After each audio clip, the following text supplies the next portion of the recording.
What? What? Oh, hello, Mr. McMahon here. Vincent Kennedy McMahon.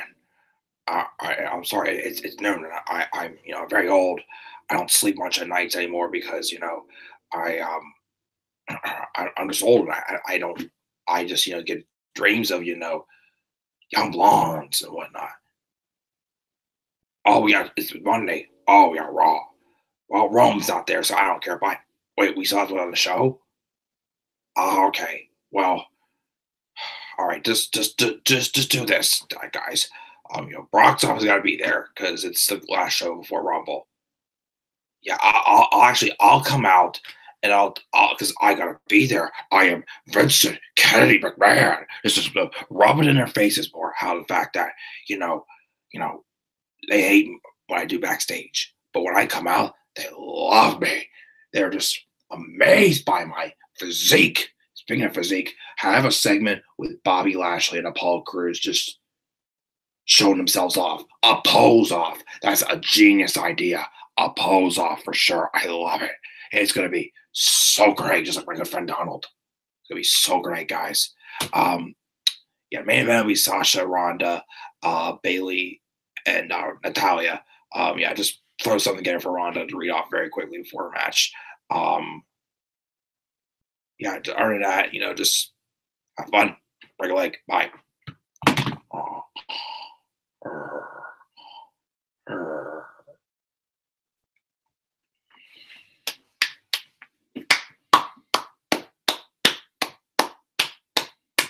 Wow.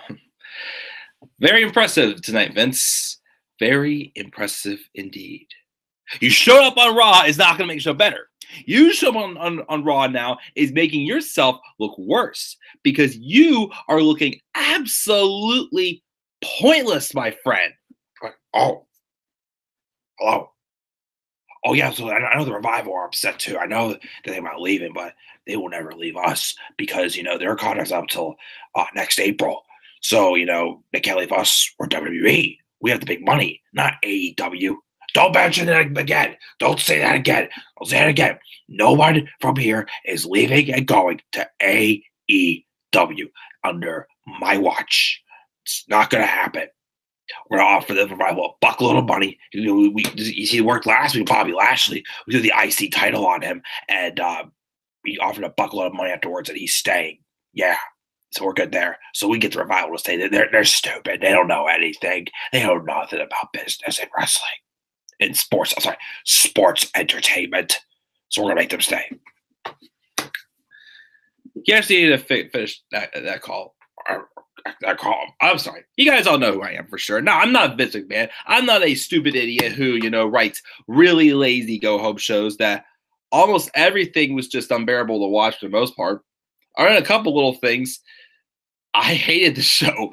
Guys, what's going on? This is the Club, the Man Saying 3 Country, with my live review of Monday Night Raw from the January 21st, 2019 edition of Raw. And it was also the go-home show for the Royal Rumble. And overall, especially the first half, the first hour and a half, probably up until the Seth Rollins and Drew McIntyre match, this show was complete trash. Actually, I was enjoying it at the beginning until the boss himself came down to the ring. And no, it was not because, once again, the crowd cheered him once again. It was because for the millionth time, he came down because, the McMahons are taking over. Things are going to be great again. I know we haven't been doing a good job, but things are going to be just great for you guys. And now it feels like that they're just literally a waste of space. Them being out there makes everything look pointless. Vince McMahon coming out every single week just because it feels absolutely pointless. Vince McMahon tanked the opening segment, and from there on, there was not too much that really drew me any interest in the show. And quite frankly, this show did not really excite me much at all for the Royal Rumble. It did not. I mean, I'm still looking forward to the match with Balor and Lesnar. I mean, I don't expect Finn to win, but I'm still looking forward to that. Yeah, I'm still looking forward to the Royal Rumble in general, but this show was just, I felt like it didn't need to happen. I felt like I could have watched last week's show and then gone straight to the Rumble without Raw. That's just how pointless it is, how lazy this show seemed, thrown together for the most part. Just felt like a garbage mess. It felt like a mess, just an absolute mess once again. But it's 2019. It's WWE. What else is new? They really don't think people are being serious about leaving for AEW, but who knows?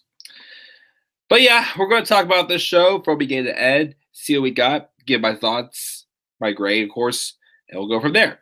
Live chat. Who do we got? What's up, Elite Squad? It's been a while. He said Raw was okay. I could say it was okay, but I had some stuff there. What's going on, Mark? How you doing, my friend? I'm not too bad. How about yourself?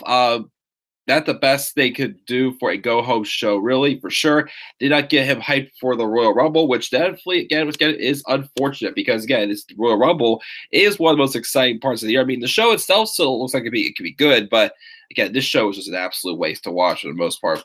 Other than, again, Seth Rollins and Drew McIntyre, a good match. The main event tag match, honestly, was not too bad. Also, some of a little nitpick, though, about this whole Sasha and Ronda storyline, though. And I like the Dean Ambrose promo, and even Heavy Machinery's squash match. I actually enjoyed it. Everything else, forget it. I did not enjoy it all whatsoever. Waste of time, guys. If you didn't watch this show, don't even bother to go back. It's going to nothing to do to you guys for the Rumble itself. There's nothing in the show I'll ever go back. Hey, watch again. So let's just get right to it. Again, this Rumble almost said that, almost bought me time. This episode of Raw took place in Oklahoma City, and also it is Martin Luther King Jr. Day. So happy MLK Day, by the way, I haven't said so, guys. We did open up the show with like a video package of the 10 bell salute, honoring the memory of Dr. King himself. So we have Lesnar and Heyman coming out, which, of course, I'm just always like, how many more days is this going to be happening? Lesnar coming out with that freaking fruit roll around his waist. And it still cracks me up that last year I thought that Lesnar was going to be gone after WrestleMania 34. And it's almost a year later, and he's still here. Brock, you've done all you can at WWE. Once you drop that title, you need to go. You need to go away. Far away. Go back to MMA. You can go to AEW if you want to still do wrestling, but your time in WWE has run out. There's nothing left for you to do. You're a terrible part-time worker. Just go somewhere else. Actually, don't go to AEW because you would ruin AEW. Go to TNA. Impact's been doing better, but still, just leave. I don't care anymore. Just get out. But honestly, at first, I was enjoying this segment. The promo Heyman cut was not too bad. So he says that last week, Balor pinned Cena, and he stepped up and seized the moment. So much so that Cena himself, the second greatest of all time, he believed in Balor, and he should. So much so that the universe has now stood up in unison and declared that they all believed in Balor, which we all always have believed in Finn Balor, first off. We should, though, because even Heyman believes. No knock, he sees the moment against John Cena, and that's the theme of his entire career. Balor believes he'll show up on Sunday and do the very same thing, capitalizing on faith and circumstance, and have a match against a man who was trained for Braun Strowman. But Brock will be fighting Braun. He's going to defend against an opponent he hasn't trained for, that a completely different style. And that's why Finn Balor believes. That's why Paul believes that he's going to be the next champion. That's why we should listen when Balor says that he believes, because he is the voice that matters. But Heyman is the voice that martyrs. And on Sunday, his client will turn Finn into a martyr, sacrificing for the sins of making us believe that he can conquer the unconquerable conqueror. He calls Finn Balor the Slim Reaper at one point because, sure, before finishing with a spoiler alert, even miracles fear Brock Lesnar. So on Sunday, when Lesnar puts the notion that Finn even belongs in the ring with the beast to bed, it'll be Balor on his back, looking up and saying, "Oh my God, I believe in Brock Lesnar." So that's why I thought, you know what? This is where Finn Balor will come out and he'll just do his usual spick and then we'll be off the races. But no, instead it comes out, No chance. No chance it's just gonna go on without me. I gotta have the spotlight because I am saving the show. That's my character. I'm supposed to be the savior of this entire show. he comes out. This is where this segment is absolutely tanked. Vince says that Heyman's gone a little soft, and that's a little old school promoter of him to drum up some business by suggesting that Balor can compete with Brock. He suggests that the only way anyone could believe in the match is if they believe in the story of David and Goliath, which Heyman says he never read the Bible, which, if it's true, I thought Heyman was Jewish. But then Vince then pretty much tells the story of David versus Goliath, saying how David was reincarnated as Finn, and while he does have his fans, if these people out here in Hillbilly Land actually believe booze rained down, and he asks Heyman what he did wrong, to which Heyman says he's speaking too fast for them. He concludes by saying that if they believe Balor can win, they believe in fairy tales. And I'm just like, oh gosh. The way he was just saying again was starting to remind me, okay, he's just literally just, making Balor sound like a joke again with this material, and it's absolutely stupid. And then out comes Braun Strowman, which I'm like, oh gosh, don't tell me you're going to give him his opportunity back, which is completely stupid. Even though it would make sense for Strowman to just, wreak havoc for Vince McMahon taking away his opportunity. Because, once again, it happened to him last year. He wreaked havoc until I gave it to him back. But this time, Heyman runs off Vince and Lesnar stand firm. McMahon asks, what's he doing here? Strowman advances and Vince asks Brock to stop playing. Braun begins saying how last Monday was the worst day of his life, with Corbin costing him $100,000 at his title match, but that was the luckiest day of Lesnar's life, and if he still has the title after Sunday, Strowman will be waiting, and he'll rip him apart like one of the McMahon's limousines.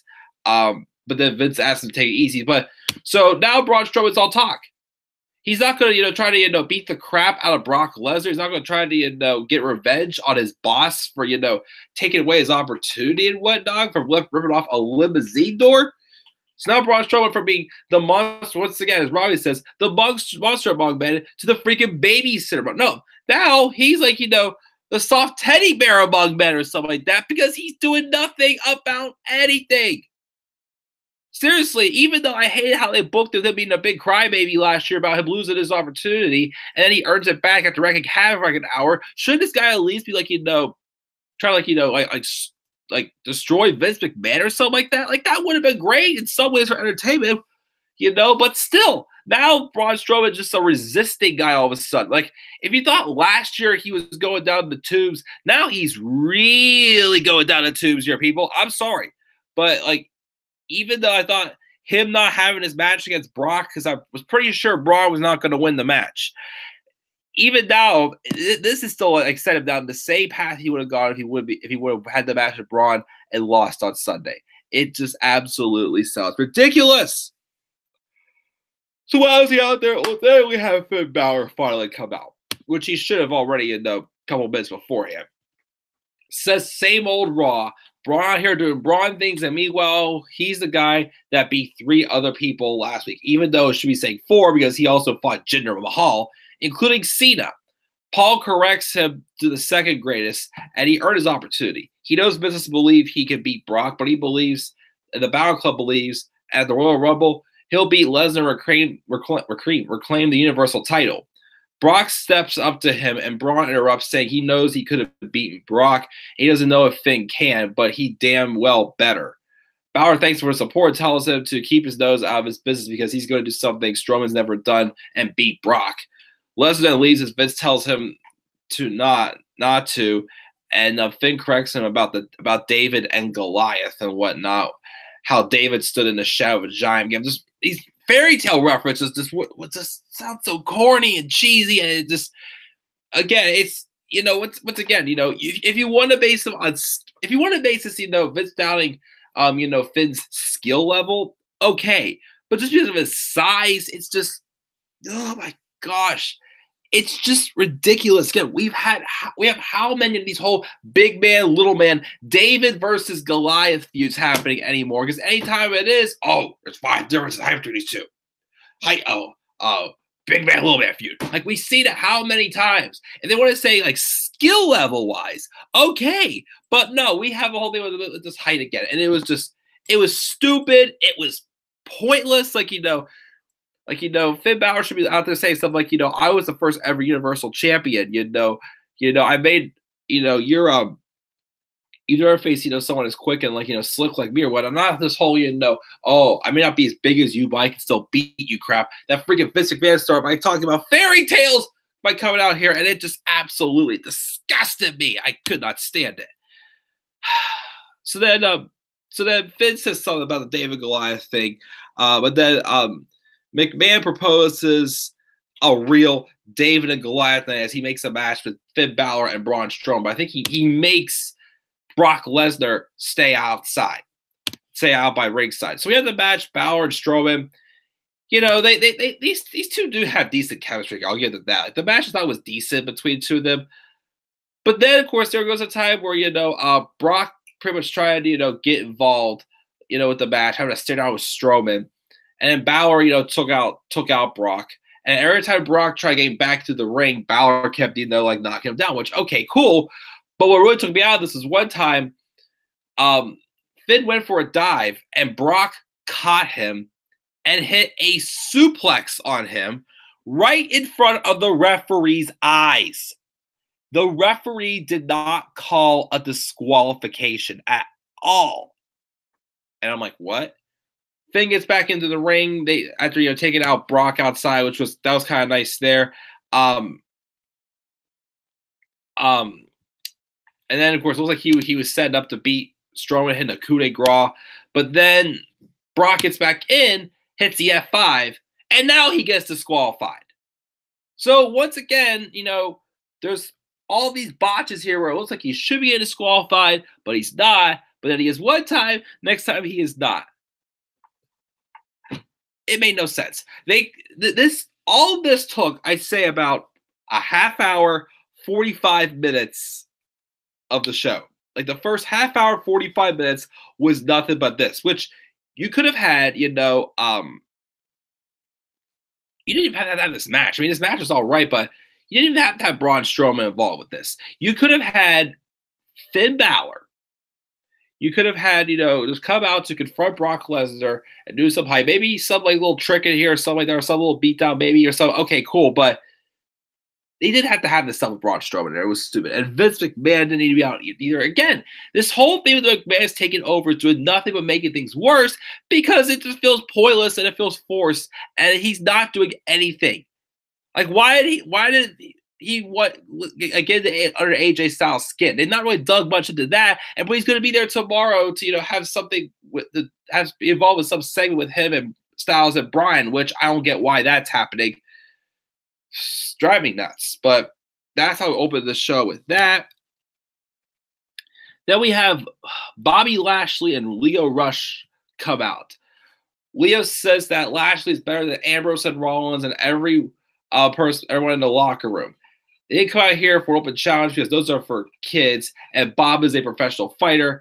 They don't do this for fun. They do it for the money, and they're going to do now is Lashley's going to get on the podium and show off his physique. And I'm just like, oh, gosh, not this again. But then first, Lio says that he wants to put the belt around his waist. So he gets a spotlight and puts the belt around his waist.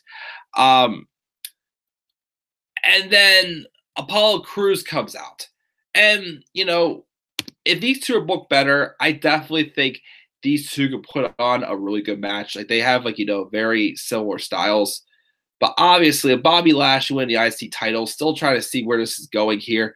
And Apollo Crews just, again, I love the guy, but being called up way too early, having no charisma at all whatsoever. Which he actually, the segment kind of felt like he delivered the promo a little bit better, but this was still stupid. He comes out and Apollo congratulates Lashley. He says, no doubt he's an absolute stud, but let's be real. No one paid their hard-earned money to see him pose. They want to see him compete, which is for sure. We don't want to see Bobby showing off his physique. We want to see him compete.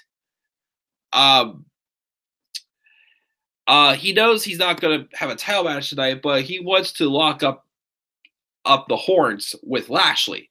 Leo says that Apollo isn't even in his league, but he offers him a deal. If he can beat Lashley in a pose-off, then maybe he can have the match. At first, Cruz says, no, he doesn't know how to pose, but then Rush says, based on his track record, he doesn't even know how to be a champion either. Which pretty much is like, just buries Apollo, and he accepts the pose-off. It was stupid. Bobby Lashley did a double bicep. Then Cruz got on the pedestal, popping and locking his way into the classical series of like Hulk Hogan flexes, which, we're definitely a lot more smoother, but there's a couple other poses. But all this did was just show that Apollo Crews is a lot more agile and flexible right now than Bobby Lashley is. Like, you can tell that Bobby Lashley is just aging right now. And eventually, though, Lashley gets sick of, Cruz outdoing him. So Apollo gets the match, basically. And then, before the match starts up, he throws Lashley to the floor, then catches Leo Rush, hits a military press slam on him to the floor. And then we have the match after break. It was not that long a match at all, but it showed some spot. It was a little more aggressive match. Like, I'll give it that. It wasn't like a slow, bodybuilding showing off match, but it was just a short, quick match. Apollo, though, looked like twice he was going for the military press slam. But it looks like, but I don't know if either kayfabe wise his back gave out, or if or if he just couldn't really handle it or whatnot. But he dropped twice. Like he dropped Lashley. He wasn't supposed to do that. Even when he went to go for like the enziguri or his standing moonsault, it looked like that it was he was not like he didn't look like he was comfortable. But then Bobby Lashley hits a spear and gets the victory. So you put us through a freaking pose off, which this was already about half the show happening right now. Like this was already probably the first half of the show, or at least the first hour, 15 hour, 20 minutes. And all we got so far is a pointless segment with Vince McMahon, a pointless match with Finn Balor and Braun Strowman, and something this kind of put over Lashley, but at the same time making Apollo Crews like an idiot. So already the show's off to a flat start. Things got a little bit better. We had Seth Rollins come out to the ring. And he said, today we celebrate MLK, and even now especially, we can learn a lot from him. One quote that stuck with him was about how the measure of a man isn't where he stands during the times of convenience, but rather during the times of challenge. And that struck him because his life's been nothing but a challenge lately, saying how a few months ago he had 2 titles, 2 brothers. Now he's got no titles and a broken family. But we can't focus on what we have, and we have to focus on what we do have. And what he has is his first and his last love, wrestling. And as long as he has the ring under his feet, microphone in his hand, and the fire in his eyes, he can tell you he's going to win the Rumble.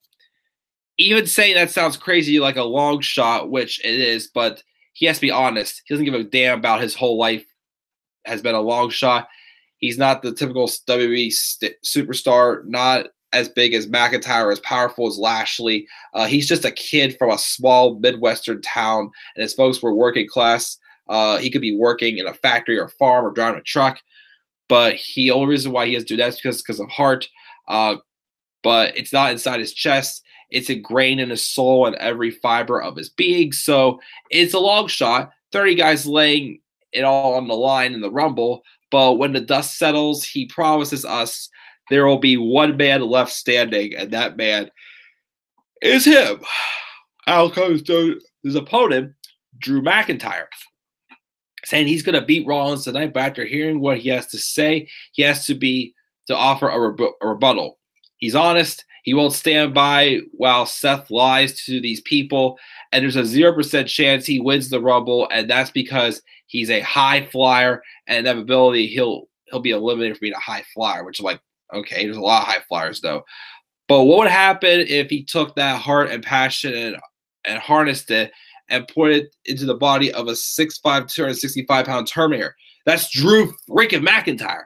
But he knows how much this means to Rollins. And he hopes and prays that they're in the ring together at the very end of the match. Because he wants to look Seth in his eyes right before he throws him over the top rope. And he has to listen to the ring announcer say that Drew is the man going to WrestleMania.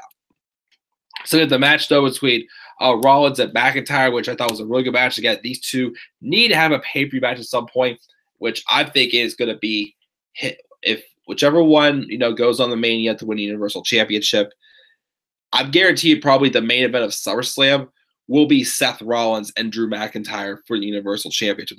Who's champion? That should be the main event, I feel, of SummerSlam this year, and it will be an awesome match. These two have great chemistry working together. One of my favorite spots of the match was when Rollins went. I think McIntyre went for the Claymore. Went for the Claymore, but then Rollins was able to hit like a super kick before McIntyre was able to land the Claymore on Rollins. They had a couple other, like suplex moments as well. Even with the Falcon Arrow, and there too. But then an avalanche air raid crash gets a tight near fall for McIntyre, but then goes for a Dr. Bomb back and forth. But then Rollins capitalizes the schoolboy pin, rolls up McIntyre to get the victory. So, and Rollins is still my favorite to win the Rumble match. McIntyre, of course, is second. So I'm pretty sure these two are at least going to be in Final Four. Maybe these two could be the final two. Who knows? But or if they want to do a Raw and SmackDown Superstar, then so be it. But I'm not sure who it could come down to. Anything. How about this? If Rollins does win the Rumble, what if it came down to him and Joe? Because him and Joe kind of have some unfinished business, it feels like at times. So why not? I'll say that, of course, when I get to my Rumble predictions video sometime this week. But Seth Rollins wins with a schoolboy roll-up. And so, yeah, good match. That's one of my best parts of the show for sure. Gives, Rollins going into the Rumble. Of course, McIntyre doesn't take like a big loss here, but, he'll be fine as well. So that goes with that. Live chat. Anything new? We've got Mark. The only match I'm looking forward to tomorrow is Andrade versus Ray 2 out of 3 falls, which would be awesome, but it should have been saved for WrestleMania. But we'll see how that goes. Will he please put his son-in-law in charge already? Please, Vince, I beg you, retire. I agree, but the man refuses to quit. But him, showing again, I still feel the only reason why they did that segment saying the McMahons are taking over everything is just to say, hey, we're all in this together.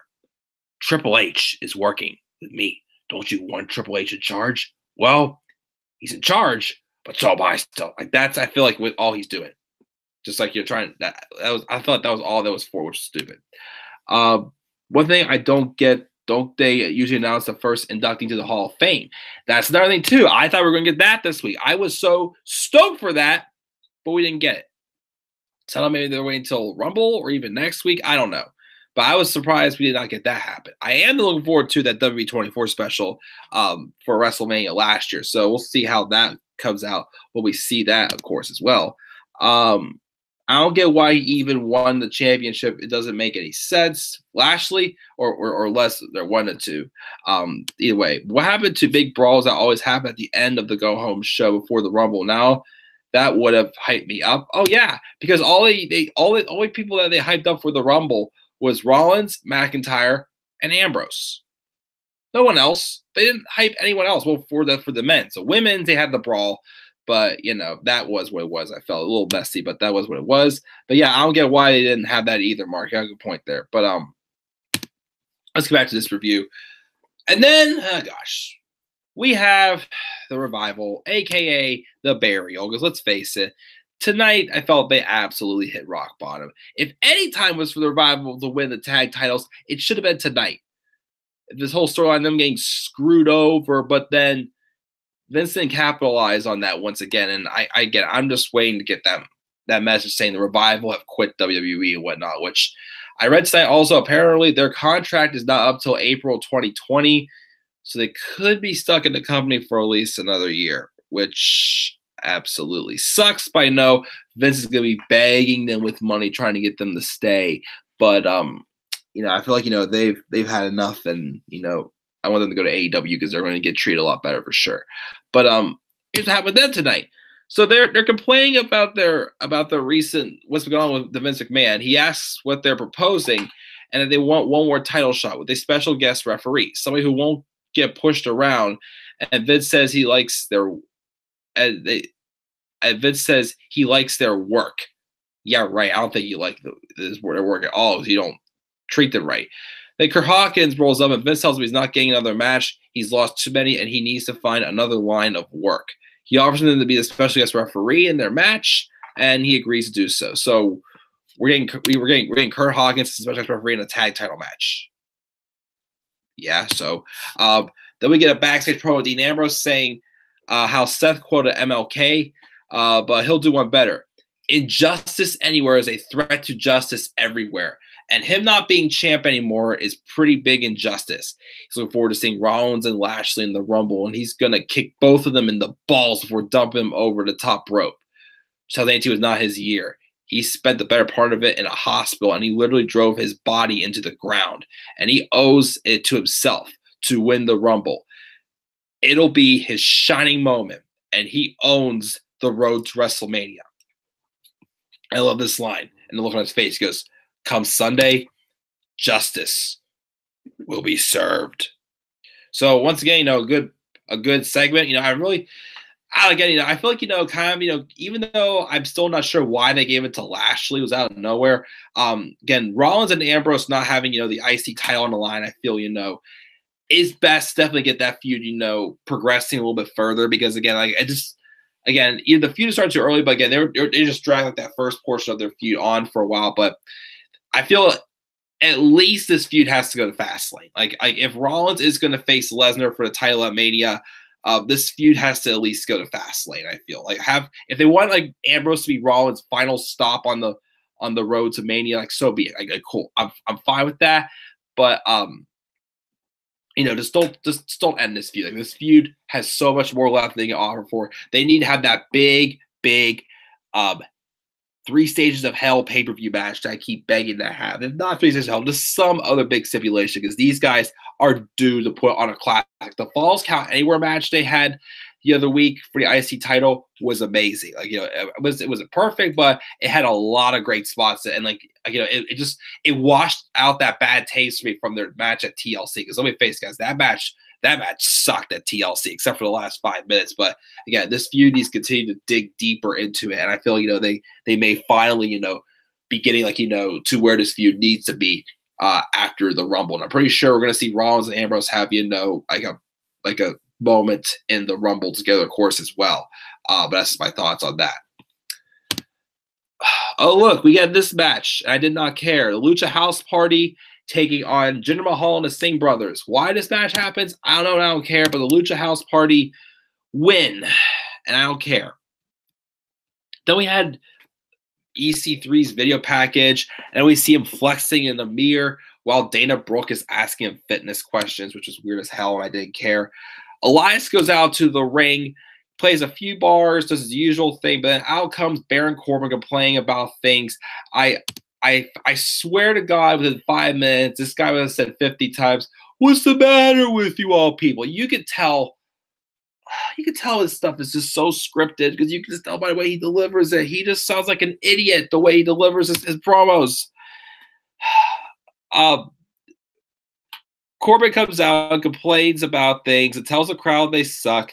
Vince was right about Oklahoma being full of hillbillies, and he's not going to sit here and let Elias play a song. So he's coming down to put him in his place. Ooh, tough guy. I don't think so. Elias says he's not GM anymore, so he's going to sing. Corbin disagrees, and then somehow Elias gets the production people to cut Corbin's microphone. And then he starts saying about how Corbin sucks, has no chance of winning, and he's shut up and nobody cares about him. Then Corbin runs in, Elias swats his guitar, and he runs away. We're told they have a match later on. Which I also like what Elias said, once getting in the crowd to chant, you got fired, whatnot. Also saying, why do you still wear that stupid vest? Once again, yeah, it's true. Why does Corbin still wear that vest if not? We have the match, and once again, Baron Corbin wins. So nothing is pointing. Elias is not getting anything out of this. They're pointing over Corbin, which I guess it is what it is. Again, I don't want to see Corbin completely gone, but it just feels like Elias is getting nothing out of this this little feud with Corbin at all, and it's just driving me nuts. I don't get it. I don't know. Again, to say this again, I had hope for Corbin last year. Sorry, 2017, but he's really fallen off again for me. But Corbin wins, and then we have Alexa Bliss come out for another edition of A Moment of Bliss. She has exclusive naming the participants that she knows of for this year's Royal Rumble match. And then I'm like, okay, not bad idea to hype up the Women's Royal Rumble. I thought maybe she's going to announce that she's going to be entering it. And then maybe we'll get some type of, brawl or something like that, and she will be in action or whatnot. But instead, she introduces her first guest, Nia Jax. And Sam started off with, Mo with Bliss. Okay, hope it's better than last week with Otis Dosovic randomly just interrupting, making it awkward. And then Alexa comes out looking pretty hot, and I'm like, damn, okay, we're off to a good start here. Then she says Nia Jax is her special first guest. And I was just like,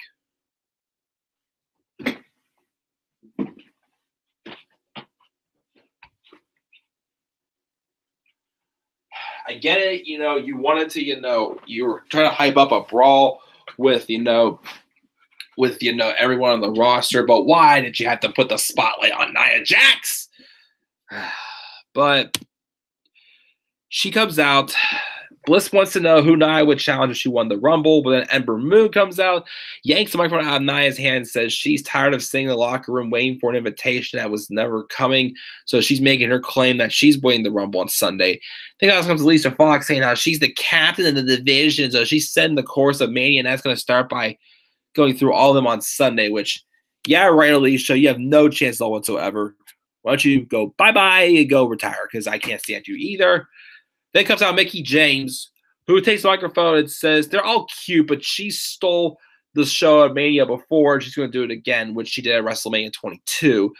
They start fighting over the microphone like a bunch of, teenage girls. And then the rest of the roster comes out, and they start fighting over stuff also. And Alexa stands on a chair and yells at them to stop because this is her show. And it breaks out in a brawl. They're embarrassing themselves as women, ruining Alexa's reputation as a legitimate talk show host. So Alexa's still acting, selfish and full of herself and whatnot. Like, okay, yeah, is being her typical self and whatnot. But then a big brawl breaks out, with everyone backstage and whatnot. Of course, Nikki Cross was there as well, getting involved with it. But the stuff was just so scripted. It seemed very messy and whatnot. And then Alexa is still out on the stage, and she says the only thing she could say is the women in this year's Rumble are very passionate, but this is a show we won't ever forget. Then she announces that she's competing in the Royal Rumble match, which I'm like, okay, fair enough. Again, I know Alexa Bliss, was overpushed for a while. And of course, she's had her concussion injuries and whatnot, over the past few months. That's kind of kept her on the shelf for a while. Rumors are having that she may never wrestle again. But, I'm glad to see, she's getting a chance to get back into the ring. Because, I wouldn't want to see, a girl, especially she's only 2 years older than me or something like that. I wouldn't want to see, someone that young, get their opportunity already taken away from them like that. But my thing is she can compete in the Rumble, but she better not win it. She does not need to win the Royal Rumble match right now. It would just be absolutely stupid for me. But then what I found interesting, and was kind of threw me off a little bit, Lacey Evans comes out. It's the first time we've seen her backstage a few times. This is the first time she actually came out to do a segment. And she comes out with some like her fancy outfit on. She calls all the ladies a bunch of nasty, careless little girls and says, lucky for the universe, none of them are winning the Rumble, but rather her. But she seemed like she was directing because the rest of the women were backstage, but when she pretty much called them all, nasty, classless little girls, she seemed to, kind of be directing some stuff to Alexa. So I mean, Alexa did get a nice pop when she's returning. She's going to be in the Rumble match, which, I mean, again, we don't want to see, someone lose on their career so early. So I don't know if, we're going to stuff like Alexa Bliss and Lacey Evans feud and Alexa Bliss turning face, which I'm going to wait on that. I'm not going to wait on the turn alert, though, for Kurt Hawkins. So we'll talk about that very shortly. We're recording after tonight. But to me, it does seem like they might be, if they do go with the babyface Alexa Bliss, by all means, go for it. I mean, Alexa Bliss, has always been great as a heel. I mean, yes, her in-ring ability is not the greatest, but her microphone skills are great. But my honest opinion, she needs something fresh to do. Like, I feel like, a face turn for she's ran her course for now as a heel. Might be time to turn her babyface and give her some time as a babyface for a while. We'll see where it goes. So maybe that's what they're setting up for. I'm not sure, because again, I'm still not that crazy about Lacey Evans being on the main roster yet. I mean, I didn't hate her in NXT, but I just didn't really see her as that big of a deal yet. And just her being called to the main roster, I really feel she's going to be like that one who gets over. Like, she's going to be the next overpushed superstar, I feel, for the women's division. And I can guarantee you this could happen. Becky's going to dethrone Ronda and Mania. And eventually I see Lacey Evans dethroning Becky Lynch later on this year. Not sure how I feel about it, but we'll see how that goes. But then we have Titus O'Neil talk some backstage promo about how he's going to be entering the Rumble match, which I don't think we've seen him in any type of action since Titus Worldwide split up. Then we have Heavy Machinery. This is actually a fun little squash match. Heavy Machinery's Otis Dozovic and Tucker Knight from NXT taking on the Ascension's Connor and Victor. And I thought this was, a fun short squash match, just showcasing, what Heavy Machinery can do. Just shows that, these guys, they're entertaining, they're good performers and whatnot for sure. So I appreciate it for what it was. We have Dozovic doing his worm thing into the elbow drop, and Tucker Knight looked good too. And of course, their finisher, which is pretty nice, was called the Compactor again, with Dozovic holding onto the opponent, and Tucker Knight just like squashes Dozovic on top of their opponent to get the victory. So I say it was what needed to be, to just show off their talent and make them look pretty good and entertaining, I gotta say. So I have hopes that Heavy Machinery can hopefully get over on main roster. But again, I'm still worried they're not going to be together for too long. I had this bad feeling that Vince is going to see them as just two big tough guys and split them up, try to make them into single stars and just ruin their reputation. Which I'd hate to see that happen, because they're actually, an definitely underrated tag team in NXT for sure.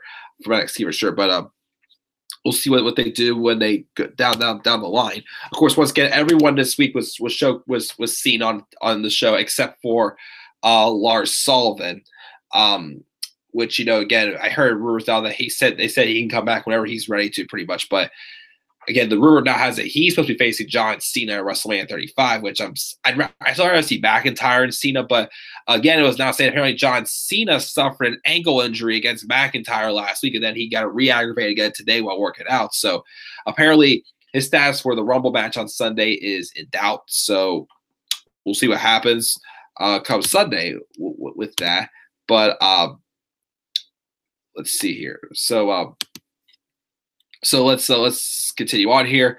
We then have Bobby Roode and Chad Gable take on the Revival in a tag title match with Kurt Hawkins as the special guest referee. The Revival should have won this match.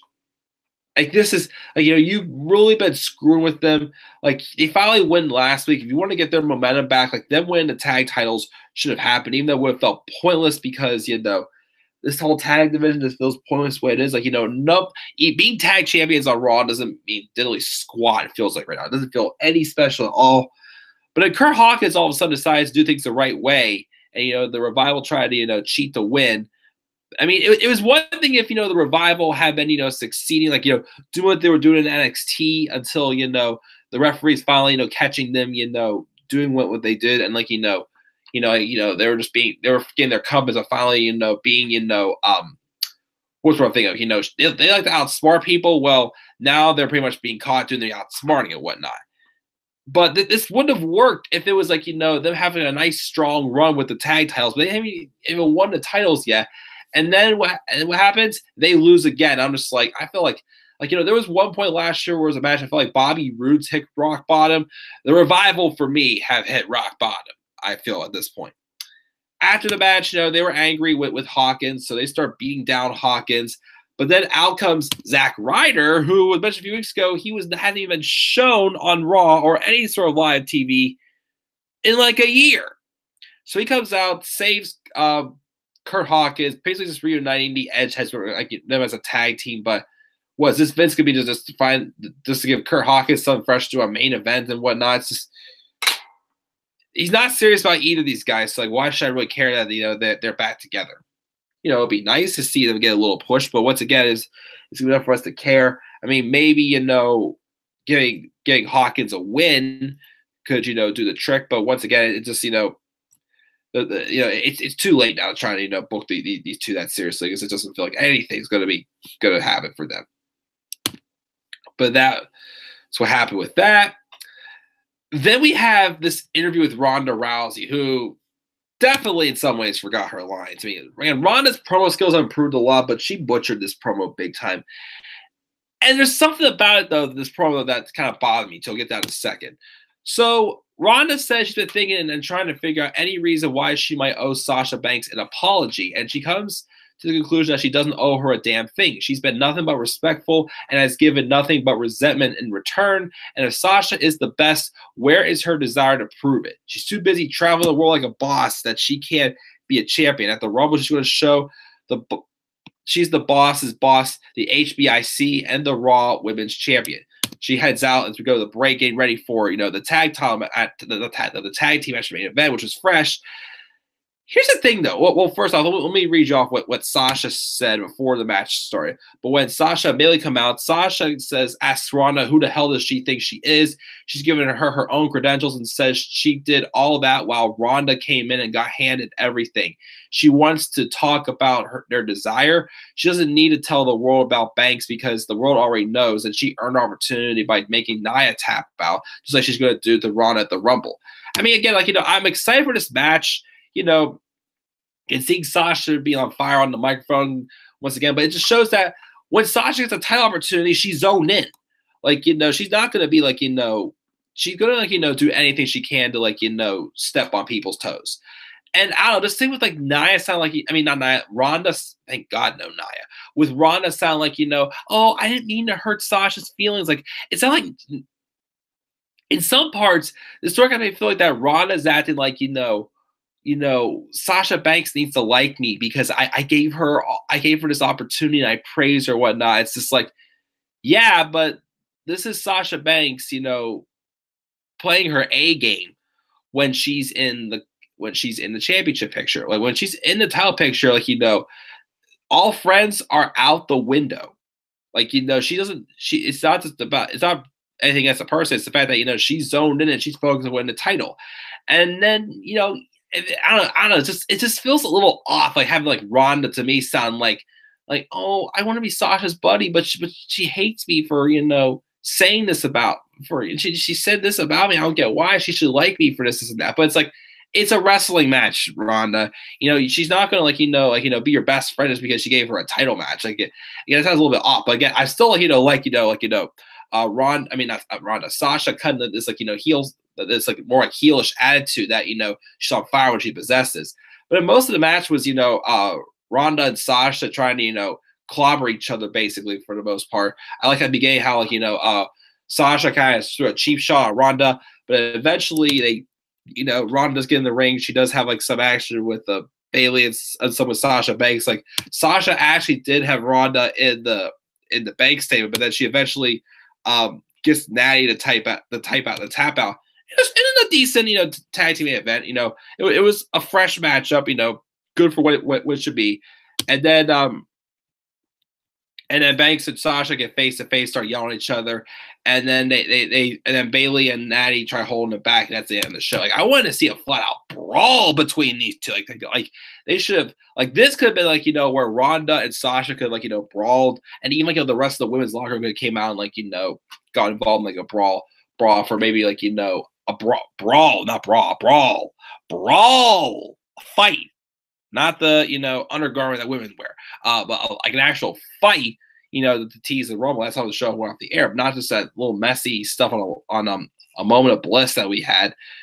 But yeah, again, so I'm still looking forward to this match. Don't get me wrong, but again, I still find the part weird of Ronda acting like Sasha doesn't like me. I don't get why. It just doesn't make sense. But it makes sense because Sasha Banks has always been okay, as soon as I get a title opportunity, I don't poke around. I don't have friends when it comes to that, and I don't care whether you praise me or not. Give me opportunity, and I'm going to step in and take advantage of it, basically. But so yeah, I don't know. I feel like they could have just done a little bit better with that part of it, smooth out just a little bit. Again, I'm so excited for the match, and there's still stuff I'm looking forward to for sure for Royal Rumble. But this show just didn't really hype it up for me at all in general. Let's check the polls and the live chat, and I'm checking out of here. 18 votes. Thank you guys for what grade would you give Raw? 18 votes, 17% said A, 17% said B, 56% said C, and 10% said D or lower. I got a notification here on Twitter. Let me just see what it is. Someone add me to a list. Okay. Live chat. Let's see what we got here. Both Lashley and Lesnar winning the titles don't make any sense. For sure, especially Lesnar, I feel. I almost feel sorry for the McMahon because everyone wants to go to AEW, and so far there hasn't been an announcement of WWE signing any big names.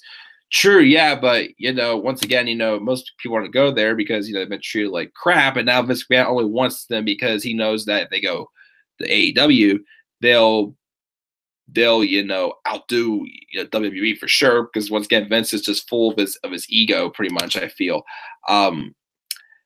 They did get me hyped for the Ronda and Sasha match, which good. Again, I did like the intense stuff too, but then I feel like they could have tweaked something with the story a little bit. Again, not sounding like Ronda going oh, why does Sasha not like me? Blah blah. It just sounds kind of a little childish to me in my opinion. But yeah, and he sounds like he's checking out. Yeah, I'll see you tomorrow for the SmackDown review as well, guys.